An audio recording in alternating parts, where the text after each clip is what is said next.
Hi everyone, in front of me I've got a CUBOT Note 50 and let me share with you how to add or remove a Google account in this device. So let's start with opening the settings, and here we have to scroll down in order to find either the passwords and accounts or Google section. It's up to you. I prefer to use this one, so let me tap on it. And as you can see right here, we currently have the account, the Google account, but that's okay. We can still add another one. So let's start this tutorial with adding new one. Let's tap on Add Account and choose Google.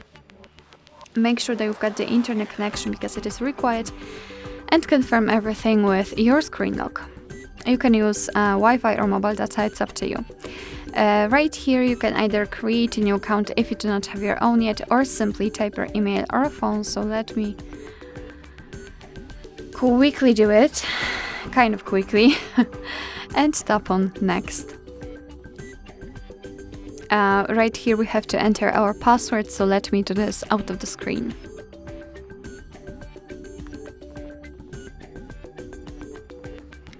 Alright, let's tap on Next.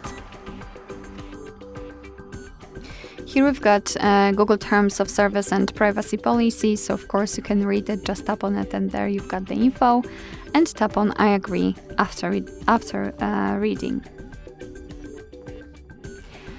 You can decide whether you want to save passwords to the Google. I don't want to do it right now. And as you can see, we've got our Google account added to the device. Of course, we can also remove it whenever we want to. Just tap on it and tap on Remove Account. Tap on Remove Account again. As you can see, it will immediately disappear. However, if you will remove another Google account, you will have more complex verification. So let's remove this one also. Remove account again. Tap on OK. As you can see, you have to confirm it with the screen lock, and right now the Google account disappeared. Alright, so that will be all. Thank you so much for watching. I hope that this video was helpful, and if it was, please hit the subscribe button and leave the thumbs up.